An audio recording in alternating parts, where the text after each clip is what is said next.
Pebrero 2023. Isang paglilitis ang ginanap sa Dundee, Scotland, United Kingdom.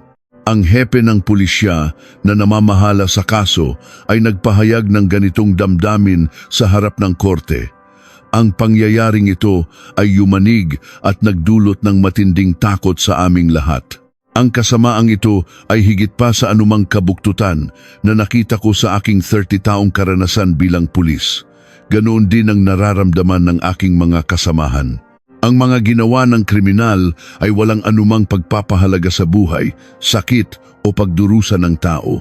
Ngayon, ibabahagi ko sa inyo kung ano ang nangyari sa Dundee, Scotland at kung bakit kahit ang mga pulis na may 30 taong karanasan ay nahirapang harapin ang isang krimen na masasabing halos imposible ng patawarin. Una, kilalanin muna natin si Benny Lynn Burke. Natatawagin kong Benny para mas madali ang pagsasalaysay.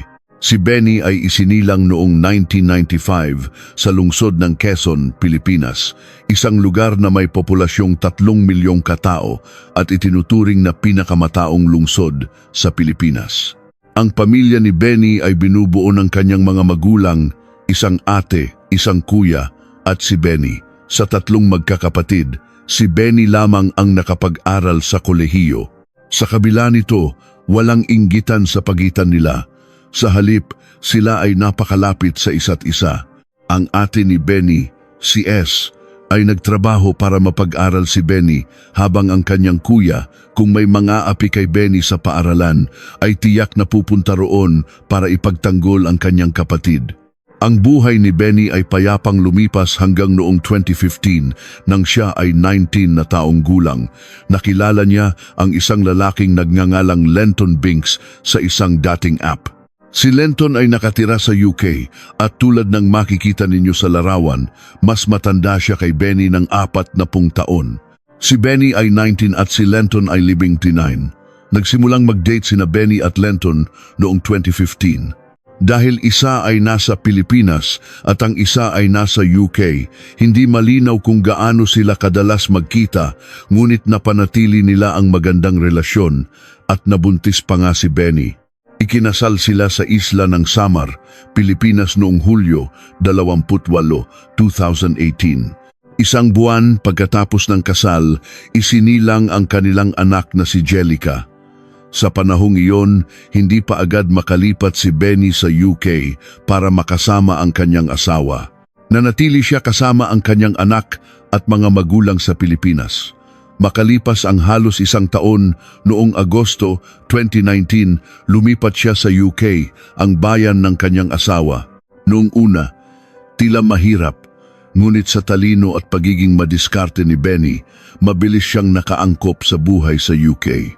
Hindi lang niya inalagaan ng mabuti ang kanyang anak, kundi naghanap din siya ng oras para magtrabaho sa isang nursing home at magbenta ng mga piyesa ng vacuum cleaner.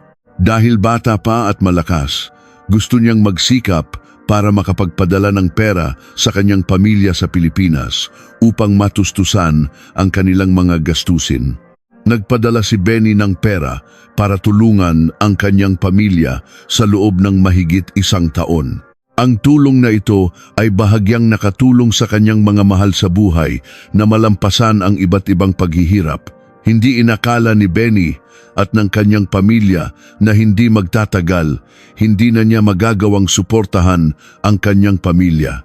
Ang relasyon ni na Benny at Lenton ay unti-unting lumala. Ang kanilang buhay pamilya ay gumuho, hindi nagtagal pagdating ni Benny sa UK. Sa huli, dinala ni Benny si Jellica at umalis sila para manirahan sa isang apartment sa labas ng Bristol, UK. Nang tanungin ng mga kaibigan, sinabi ni Benny na hinding-hindi niya isusuko ang kustudiya sa kanyang anak kahit na ang pagiging single mother ay magpapahirap sa pagtulong niya sa kanyang pamilya sa Pilipinas. Araw-araw nakikipag-ugnayan si Benny sa kanyang ate na si S sa Pilipinas at ikinukwento ang mga nangyayari sa kanyang buhay. Sinabi niya kay S na kahit medyo mahirap, aktibo pa rin siya sa isang Facebook group na tinatawag na Mom and Dad, isang grupo ng mga residente na tumutulong sa mga batang ina. Si Benny ay may mabuting puso. Kahit siya mismo ay nahihirapan, sinusubukan pa rin niyang tulungan ang mga inang mas nangangailangan kaysa sa kanya. Pagkatapos, noong Pebrero 2021, halos 2 taon mula nang dumating si Benny sa UK, nagsimula na ang proseso ng diborsyo nila ni Lenton. Nagkasundo sila na si Benny ang magkakaroon ng kustodiya sa kanilang anak na si Jellica. Pagkatapos humiwalay sa kanyang asawa, sinabi ni Benny sa kanyang ate na si S, "Nagbago na ako, mas malaya at komportable na ako ngayon." Tila tama ang desisyon na hiwalayan si Lenton. Ngunit anuman ang mangyari, si Benny ay 25 taong gulang pa lamang. Kahit na gumuho ang kanyang pamilya sa kaibuturan ng kanyang puso, nais pa rin niyang magmahal at mahalin tulad ng ibang mga babae. Kaya, sumali si Benny sa isang dating website na tinatawag na Filipino Cupid sa pag-asang makahanap ng isang angkop na kapareha para bumuo ng kinabukasan. Pagkaraan ng ilang araw, nakapareha ni Benny ang isang lalaking nagngangalang Andrew na nakatira sa Dundee, Scotland, isang lugar din sa UK, ngunit mas malayo sa tinitirhan ni Benny. Si Andrew ay 50 taong gulang na. Ngunit tulad ng kanyang nakaraang relasyon, hindi gaanong mahalaga kay Benny ang edad. Ayon kay Andrew, isa siyang software engineer at dati nang may asawang Haponesa kung saan mayroon siyang 3 anak. Nanirahan daw siya sa Japan ng ilang panahon bago nagpasya na makipagdiborsyo at manirahang mag-isa sa Scotland. Nag-usap sina Benny at Andrew sa loob ng ilang panahon at naging malapit na magkaibigan. Nag-uusap sila sa text at telepono at kahit hindi sila magkita, mas lalo nilang nakilala ang isa't isa. Pagkatapos, inanyayahan ni Andrew si Benny na pumunta sa Scotland para magkita sila, ngunit may trabaho si Benny. Bukod pa rito, kahit gaano kabait si Andrew, isa pa rin siyang estranghero na hindi pa niya nakikita ng personal kaya hindi niya basta-basta tinanggap ang imbitasyon. Ngunit tila hindi na naging hadlang ang distansya. Isang araw noong Pebrero 2021, nagmaneho si Andrew ng 8 oras mula sa kanyang bahay sa Dundee, Scotland, patungong Bristol para personal na makipagkita kay Benny. Doon, nakipag-date si Andrew kay Benny at nakipag-usap sa kanyang anak na si Jellica. Nagkasama sila hanggang noong Pebrero 11, 2021 nang anyayahan ni Andrew si Benny at Jellica na pumunta sa Dundee, Scotland para mamasyal. Matapos ang ilang araw na pagsasama, nagkaroon na rin ng kaunting pagtingin si Benny kay Andrew. Bukod pa rito, nalaman niya na ang lugar kung saan nakatira si Andrew ay hindi pa sakop ng travel restrictions dahil sa pandemya, kaya nais din niyang mailabas ang kanyang anak na si Jellica. Kaya sa kotse ni Andrew, masayang nagkwento si Benny tungkol sa isang magandang kinabukasan kasama ang bagong romantikong relasyon na naghihintay sa kanya sa Scotland. Ang biyaheng ito ay hindi plinano para sa ilang araw na pananatili dahil nang umalis si Benny patungong Scotland, wala siyang dalang anumang bagahe. Bukod pa rito, kinabukasan, Pebrero 19, 2021 ay nakatakdang makipagkita ang ama ni Jellica, si Lenton, sa kanyang anak. Kaya inakala ni Benny na maaari siyang pumunta sa lugar ni Andrew at bumalik sa isang panggabing flight na tumatagal ng mga 1 oras at kalahati, kaya walang magiging problema. Sa daan, habang huminto si Andrew sa gilid ng kalsada para umidlip, nag-video call si Benny sa kanyang ate na si S at sinabing masaya ang kanyang biyahe. Ang kakaiba sa kotse, bukod kay Jellica na bata pa, may isa pang batang babae, mga 7 taong gulang.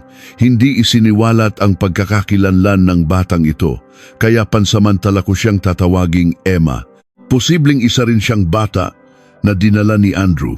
Hindi malinaw ang eksaktong detalye, ngunit anuman ang kaso, may 2 batang babae sa biyaheng iyon.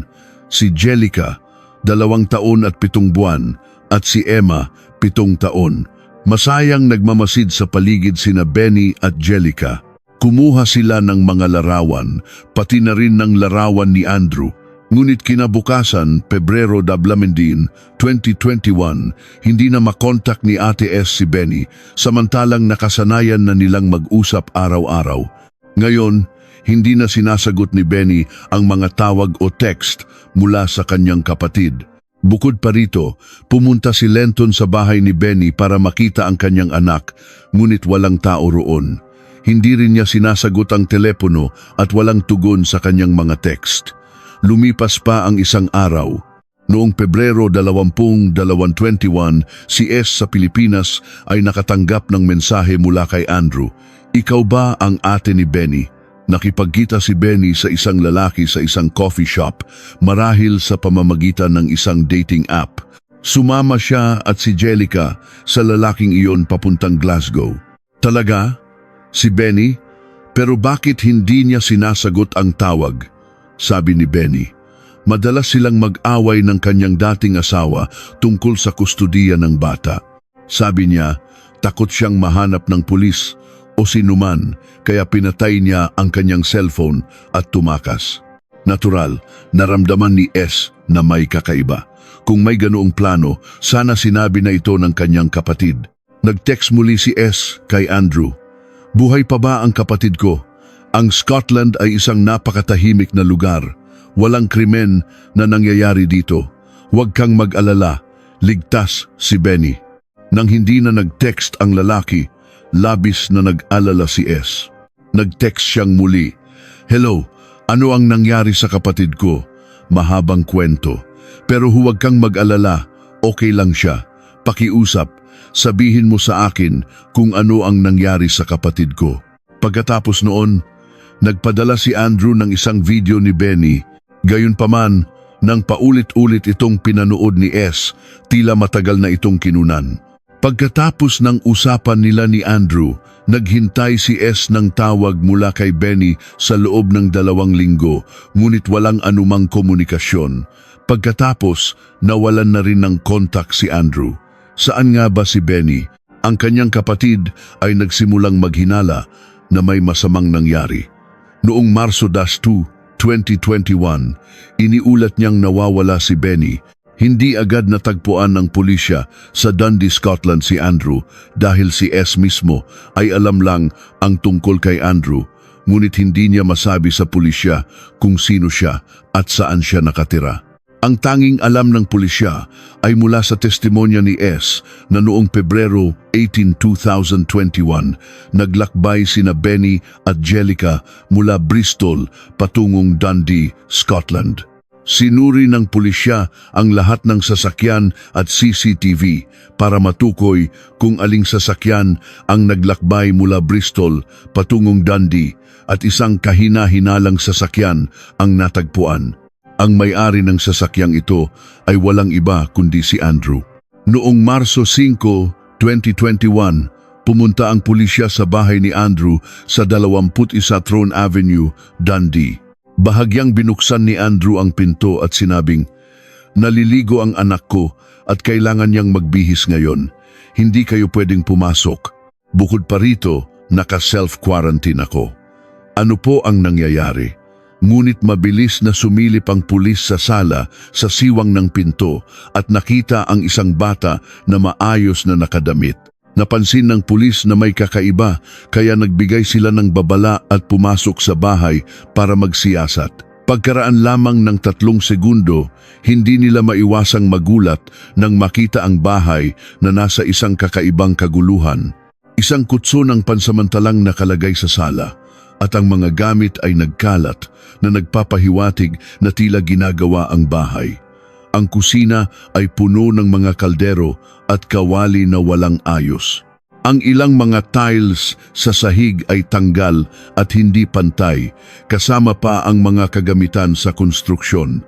Ang batang nakita ng pulis kanina ay nakahiga sa kutsyon sa sala at nanonood ng cartoons.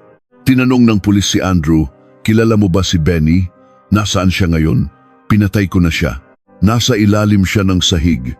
"Nasaan si Baby Jellica?" Iyak siya ng iyak, hinahanap ang nanay niya, kaya inilibing ko na rin siya sa tabi ni Benny. Kinitil ni Andrew ang buhay ni Benny at ni Jellica, isang batang mahigit 2 taong gulang pa lamang, at inilibing ang mag-ina sa ilalim ng sahig ng kusina at binuhusan ng semento. Agad na inaresto ng pulisya si Andrew at kinasuhan ng pagpatay. Ngunit sino si Andrew para gawin ang ganito kasuklam-suklam na bagay? At ano ang motibo niya sa krimen? Si Andrew Innes, 52 taong gulang, ipinanganak sa Germany, walang criminal record. Sa edad na 24, unang lumipat siya sa Dundee, Scotland at nagtapos sa Aberdeen University.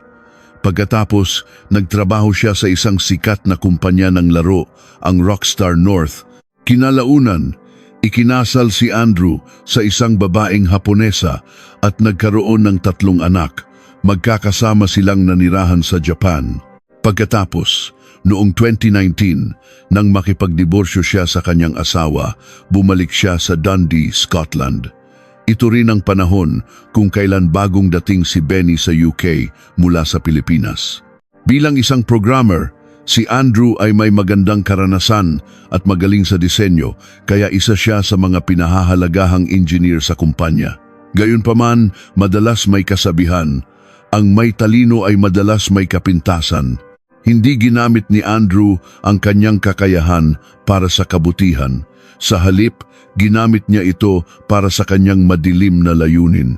Partikular, gumamit siya ng teknolohiya para gumawa ng isang programa na kumokonekta sa data mula sa 34 na dating websites at kinokolekta ang lahat ng profile ng mga babae.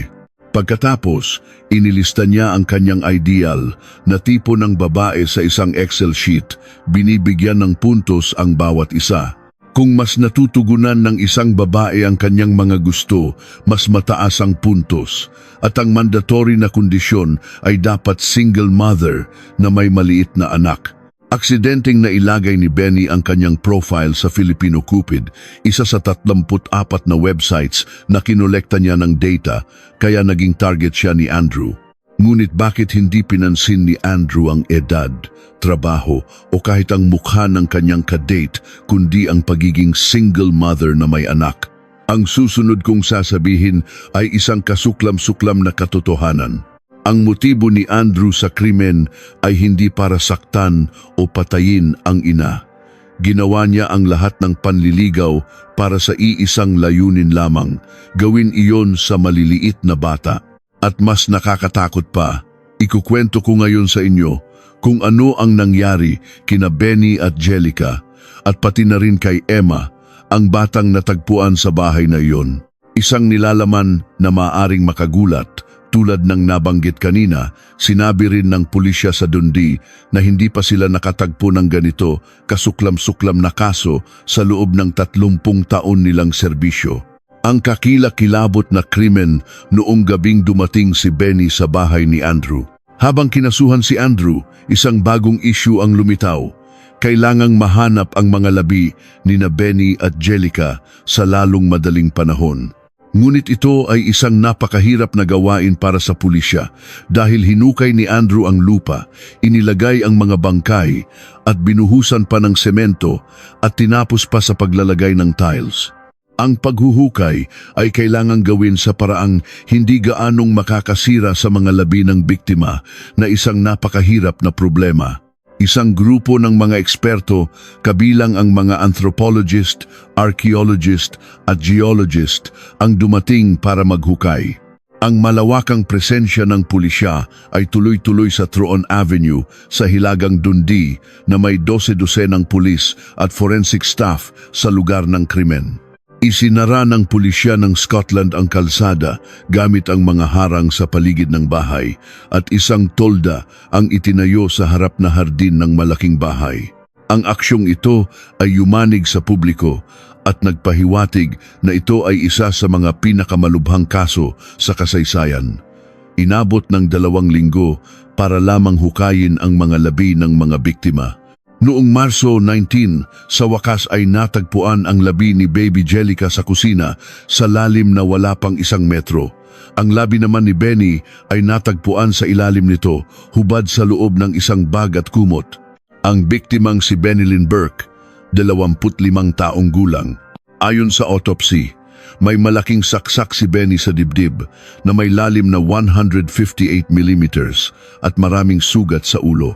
Napansin ng mga pathologist na ang pinagsamang epekto ng internal bleeding at mga sugat sa ulo na hinihinalang dahil sa malakas na pagpukpok ng martilyo ang naging sanhi ng kanyang pagkamatay. Naalala ng pulisya na sa kanilang paunang pagsisiyasat, nakakita sila ng isang 1.5 kilogram na martilyo sa bahay ni Andrew. Ito marahil ang ginamit para saktan si Benny at magdulot ng kanyang malagim na kamatayan. Tinanong ng pulisya si Andrew, "Bakit mo ginawa iyon? Bakit mo pinatay ang mag-ina sa ganoong kalupit na paraan?"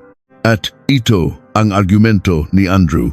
Sinabi niya na dumating ang mag-ina sa Scotland noong Huwebes, kaya plano niyang magpalipas ng weekend kasama sila. Ngunit habang nag-uusap, nalaman niya na patuloy pa ring nakikipag-ugnayan si Benny sa ibang mga lalaki. Agad na nagkaroon sila ng pagtatalo. Sa gitna ng galit, kinuha ni Benny ang isang matulis na bagay na ginagamit sa paggawa ng sushi at lumapit para pagbantaan si Andrew. Dahil sa sobrang takot, napatay niya si Benny bilang pagtatanggol sa sarili. Kaya iginiit niya na ang pagpatay ay self-defense at hindi sinadya. Gayunpaman, hindi nahirapan ang pulisya na malaman na ito ay isang palusot lamang ni Andrew, lalo na't may isang napakahalagang detalye na hawak ng pulisya. Isang saksi sa lugar ng krimen na biktima rin ang nagbigay ng mahalagang testimonya. Si Emma, kahit 7 taong gulang pa lamang, ay malinaw na naalala ang sitwasyon noong panahong iyon. Ayon sa kwento ni Emma, hindi ko maisip na ito ay ikinuwento ng isang napakabatang bata. Noong gabing iyon, habang naghahanda ng hapunan si Benny sa kusina, biglang sinaktan ni Andrew si Benny ng walang awa. Pagkatapos, pumunta ang halimaw sa kanyang opisina, kinuha ang isang samurai sword at sinaksak si Benny. Hindi pa ito natapos doon. Ginamit pa niya ang martilyo para pukpukin ang mukha ni Benny hanggang sa mamatay. Pagkatapos, binalot ni Andrew si Benny sa kumot at hinayaan siyang nakahandusay sa sahig ng kusina sa loob ng 3 araw. Ang mas nakakatakot, hindi niya agad pinatay ang anak ni Benny, si baby Jellica. Ang dahilan, siyempre, ay gumawa siya ng mga karumal-dumal na bagay sa batang 2 taon at 7 buwan pa lamang. Ang biktimang si Jellica, 2 taon at 7 buwan. Ayon sa autopsy, ang sanhi ng pagkamatay ni Jellica, isang batang paslit, ay asphyxiation dahil sa pressure sa kanyang bibig at lalamunan. Ngunit higit pa sa dahilang ito, ang mas nakakadiri ay natagpuan ng mga forensic expert ang DNA ni Andrew sa bangkay ni Jellica. Ayon sa pagsusuri, 3 araw matapos patayin ng kanyang ina, sa kanya pinatay ang bata. Ibig sabihin, ginawa niya ang hindi makataong bagay na iyon kay Jellica sa loob ng 3 araw. Nang tanungin kung bakit niya pinatay si Jellica, alam niyo ba ang sinabi ni Andrew? Hindi ba't dapat kasama ng bata ang kanyang ina, kaya pinatay ko na rin siya. Naniniwala siya na ginawa niya iyon para sa kapakanan ng biktima. Napakasama. Naintindihan ng pulisya na habang mas iniimbestigahan nila ang kaso, mas marami pa silang matutuklasang kakilakilabot na detalye. Ngunit wala silang magawa kundi hanapin ang hustisya para sa mga inosenteng biktima. At totoo nga, nang suriin ang basurahan sa bahay, aksidenteng natagpuan ng pulisya ang 3 kondom na ginamit ni Andrew, kung saan may DNA ni Jellica at ni Emma.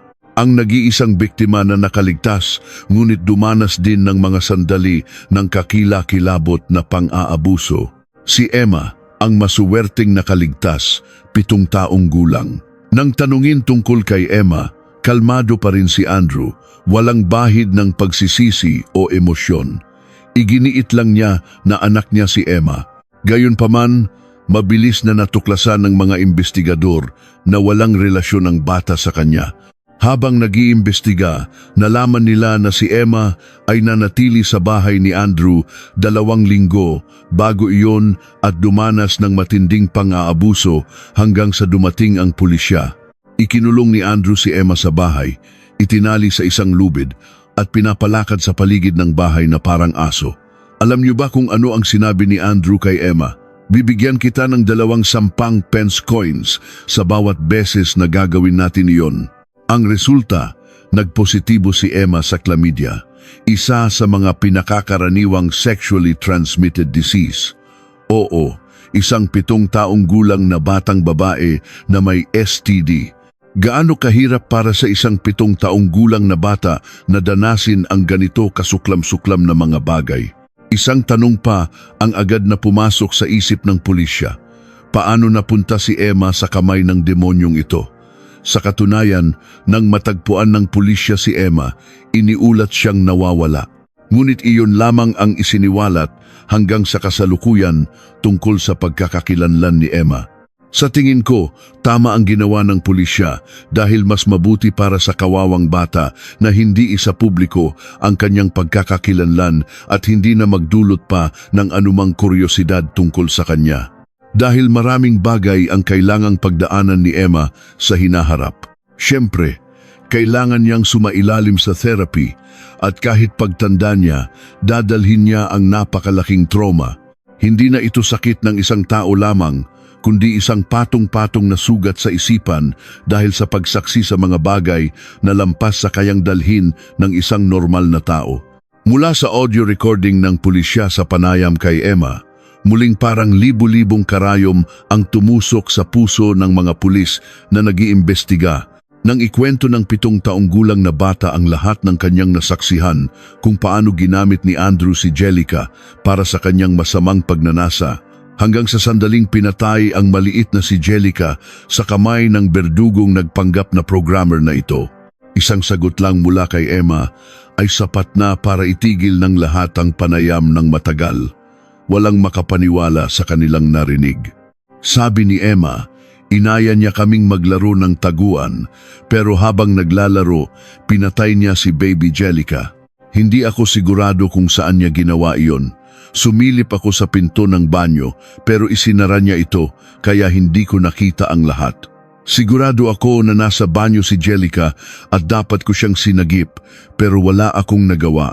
Kahit bata pa at nagdusa ng matinding sakit sa isip at katawan, kami ay lubos na naaawa at nagpapasalamat na naging matapang si Emma na magbigay ng mahalagang ebidensya na nakatulong sa pulisya para makasuhan ang salarin. Noong 2023, ang pinakahihintay na paglilitis sa Scotland. Ang unang paglilitis, noong Enero 31, 2023, nagsimula ang unang paglilitis kay Andrew Innes sa High Court sa Edinburgh, Scotland. Dito, pinakinggan ng jury ang 90 minutong audio recording ng panayam kay Emma. Inilarawan ng prosecutor na si Alex Prentice ang recording ng bata bilang isa sa mga pinakamasakit na ebidensyang narinig niya sa buong karera niya. Si Andrew naman, inamin na pinatay niya sina Benny at Jellica, ngunit iginiit pa rin na si Benny ang unang umatake sa kanya kaya pinatay niya ito para ipagtanggol ang sarili.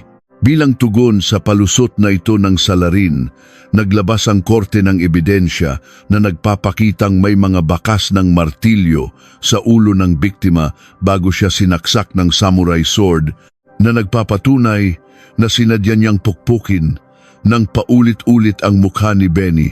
Sunod, nang akusahan ng pagtatago ng bangkay, sinabi ni Andrew na inilibing niya sina Jellica at Benny para sa kanilang dalawa. Ipinaliwanag ni Andrew na nilagyan niya ng semento ang mga bangkay hindi para pagtakpan ng pagpatay. Sabi niya, "Ginawan ko sila ng isang marangal na libingan at inilibing sila ayon sa Kristyanismo. Pagkatapos, pinalitan ko ang sahig. Nagdasal din ako, hindi ko sila basta inilibing." Nagdahilan din siya na balak niyang pumunta sa dagat para ilibing sina Benny at Jellica, ngunit nagkataon na ginagawa ang kanyang bahay, kaya bigla niyang naisip na ilibing na lang sila doon para madaling dasalan. At sa paglilitis din ng akusahan, iginiit niyang hindi niya pinatay si Benny para abusuhin si Jellica. Ikatlong paglilitis. Sa ikatlong araw ng paglilitis, sa harap ng mga bagong ebidensya na nagpapatunay na sinadya ang pagpatay ni Andrew, binago niya ang kanyang testimonya. Nagbigay siya ng isa pang dahilan kung bakit niya brutal na pinatay si Benny. Dahil ang mukha niya ay kamukha ng kanyang dating asawa, at ang katawan ni Benny ay kamukha ng kanyang dating kasintahan. Kaya sa isang iglap ay hindi niya nakontrol ang kanyang galit. Tinanong ng hukom kung ano ang nangyari sa nakaraan na nagpagalit sa kanya dahil lang sa hitsura ni Benny. Sabi ni Andrew, "Iniwan ako ng dati kong kasintahan at ang dati kong asawa ay nagpagupit ng buhok nang walang pahintulot ko. Ang alaalang ito ay nagpagalit sa akin. Sa isang iglap, nawala ako sa sarili, kinuha ang samurai sword, inihiga si Benny sa sahig at sinaksak siya.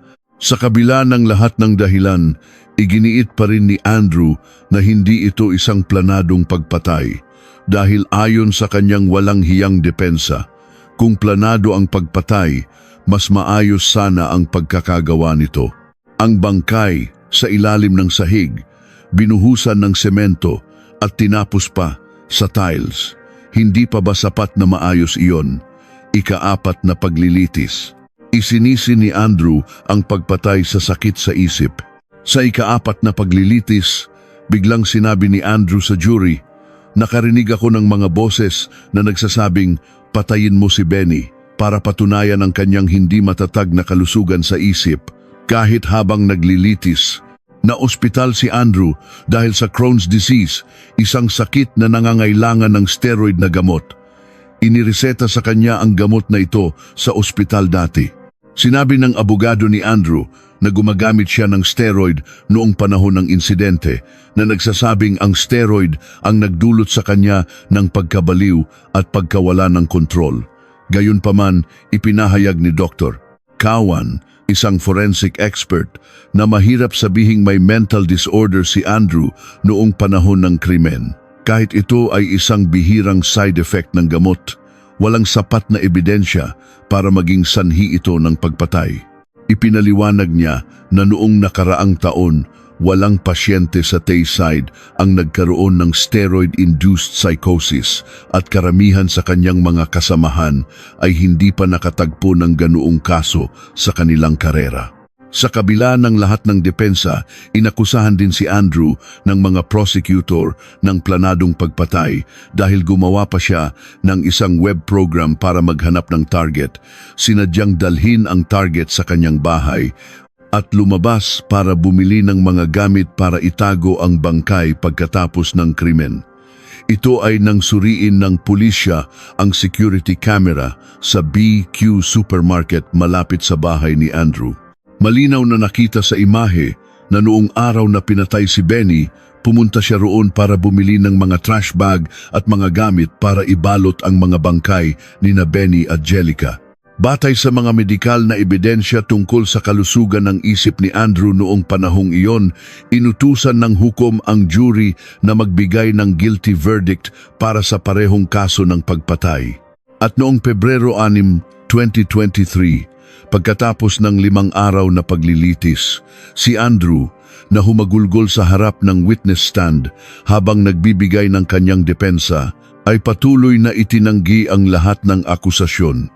Sa huli, natanggap niya ang desisyon mula sa jury na binubuo ng 8 lalaki at 7 babae na wala pang 2.5 oras para ideklarang siya ay may sala.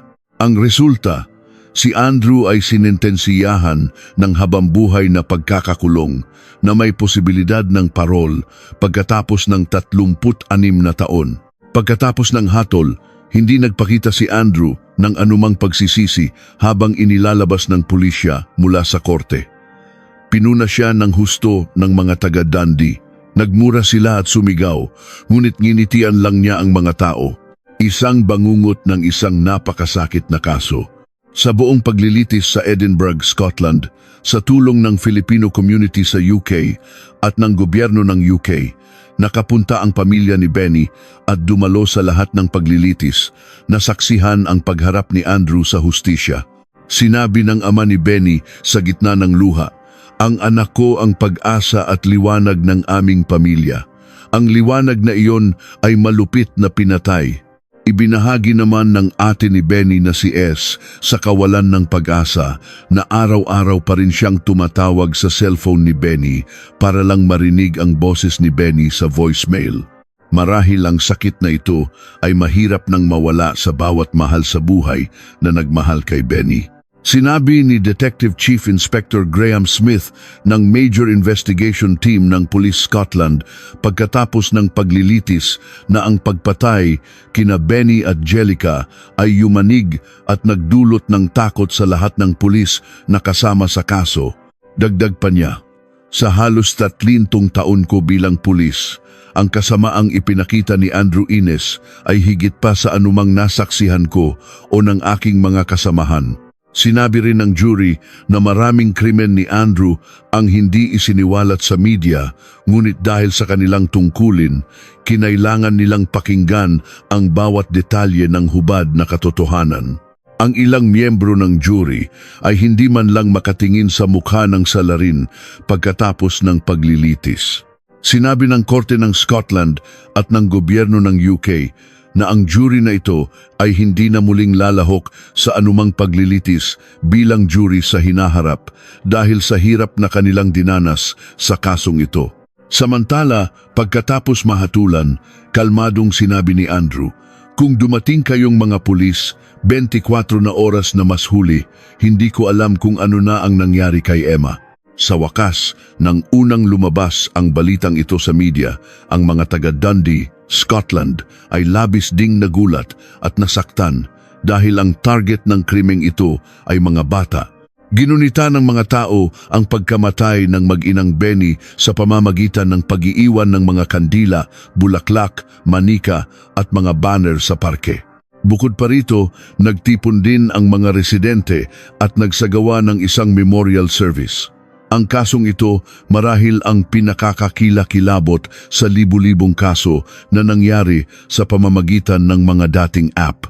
Sinasabi ko ito sa inyo kung sakaling may bumatikos kay Benny sa paggamit ng dating app dahil sa katunayan, ang paggamit ng mga dating app at websites ay napakakaraniwan sa ibang bansa. Sadyang minalas lang si Benny na maging isa sa mga biktima sa kamay ng isang taong may masamang plano mula pa sa simula. At mas minalas pa kahit pagkatapos mamatay ni Benny, siya at ang kanyang anak ay hindi nagkaroon ng isang maayos na libing tulad ng inaasahan. Dahil ilang araw bago sana dalhin ng pamilya ni Benny ang mga abo niya mula Scotland patungong Pilipinas, noong Hunyo 7, 2021, nasunog ang bahay ng pamilya ni Benny sa Pilipinas, tinupok ang lahat. Sa isang panayam sa Sunday Mail, isiniwalat ng ama ni Benny, si G. Ben Aquino, at ng ate ni Benny na si S, ang kanilang pighati sa pag-alala kay Benny sa kanilang sira-sirang bahay. Sinabi ni S, "Napakasakit at napakahirap para sa amin na isipin kung paano at saan namin siya ilalagay para alalahanin at dasalan. Wala kaming ilaw, walang pinto o bintana o kahit ano pa. Mayroon lang kaming isang silungan, ilang upuan at kandila at naghanap ng isang mesa para ilagay siya at ang kanyang mga larawan. Sama-sama kaming nagdasal at inalala siya, ngunit hindi iyon isang maayos na libing. Hindi iyon ang gusto naming ibigay kay Benny, pero wala kaming anumang ari-arian. Gayunpaman, nagsagawa ang pamilya ni Benny Lynn Burke ng isang memorial para sa kanya at sa maliit na si Jellica. Sa pagtingin sa pansamantalang altar na napapaligiran ng nasunog na guho ng kanilang bahay, hindi maiwasan ng sinuman na makaramdam ng sakit at awa para sa sawimpalad na mag-ina. Kahit sa kanilang kamatayan, hindi pa rin sila nakatakas sa mga trahedya at pagdurusa